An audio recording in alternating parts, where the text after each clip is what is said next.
Can your Raspberry Pi Zero do this?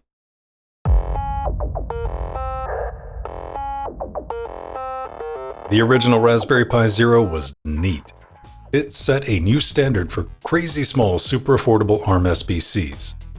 Same goes for its quad-core big brother, the Raspberry Pi Zero 2W. But micro USB requires using a dongle, and the 35 megabit per second Wi-Fi is slow and unreliable. A problem that's compounded if your Pi Zero is a conspiracy theorist. This hat from Waveshare claims to solve both problems by providing 3 Type-A ports plus 10100 Ethernet. And it's a bit clever how it goes about it. Instead of GPIO, it uses Pogo pins to connect to the USB bits on the back. It even comes with a case for your Pi Zero sandwich. Neat. Alright, order of operations. We're going to stick this critter together, test out the USB hub, pop in an Ethernoodle, and run some speed test. Sounds fun. Let's get to it. In the box, we get a hat, 8 screws, 4 standoffs, and 4 caps. The standoffs go through the bottom of the hat, and the caps screw right on top. And that doesn't look like it's going to fit, but remember, Pogo pins. So engage the squishing.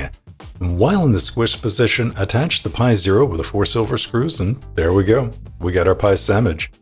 Now, if you have a heatsink on your Pi, make sure it's a shorty. This tall boy will fit in the case, but there's not enough clearance for the lid. Speaking of case, drop it in, secure it with the remaining screws, and pick your lid.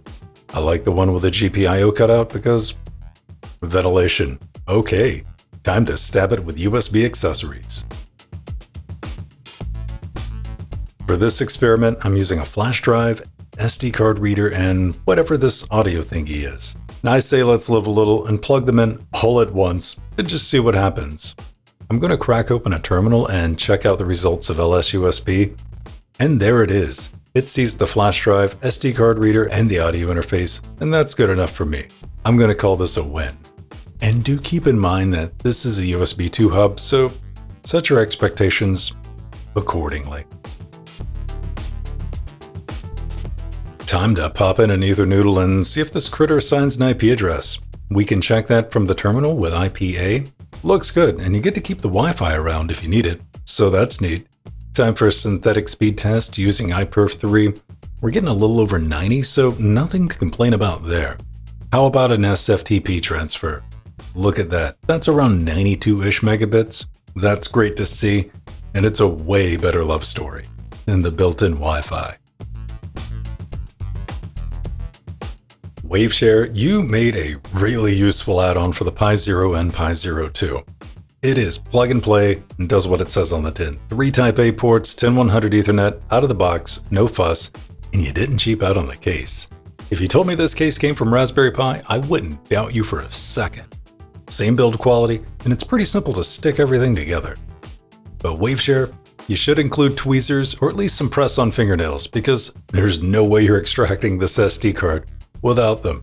And I didn't even mention the best part. This hat. Is it a hat if it goes on the bottom? Anyway, all this was like 20 bucks. And I've been using this one for the past 11 months to do things like run the world's smallest Trackmania server. Had a real fun time with that one.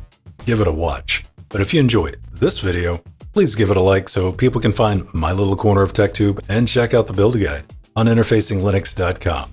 And let me know what you think down there in the comments. But that's going to do it for this one, so I want you to get out there and make something awesome.